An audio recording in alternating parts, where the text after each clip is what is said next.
দেশের আলোচিত ব্যক্তিদের মধ্যে একজন ব্যারিস্টার সুমন, যিনি সামাজিক যোগাযোগ মাধ্যমে ছিলেন বেশ সক্রিয়। তবে বৈষম্য বিরোধী ছাত্র আন্দোলনের পর অধিকাংশ আওয়ামী লীগ নেতাই চলে গেছেন আত্মগোপনে। এর মধ্যে ছিলেন ব্যারিস্টার সুমনও।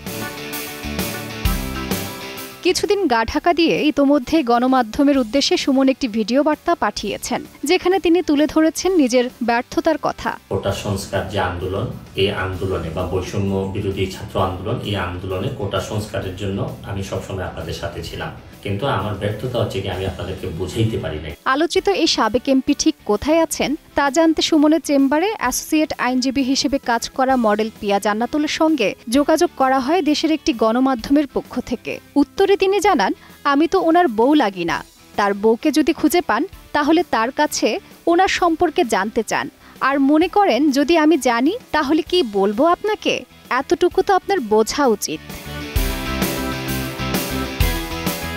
40% বেশি গ্লো, বিশ্বের 1 নম্বর গ্লো ক্রিম, নতুন গ্লো এন্ড লাভলি।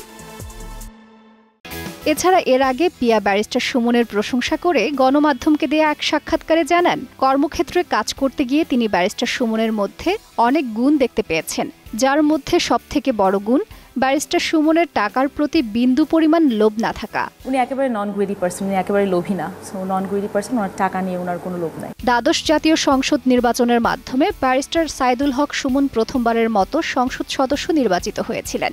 2023 সালের শুরু থেকে সুপ্রিম কোর্টের আইনজীবী হিসেবে ব্যারিস্টার সুমনের চেম্বারে কাজ শুরু করেছিলেন মডেল পিয়া জান্নাতুল। তাজরিন রিকা, সময় সংবাদ, ঢাকা।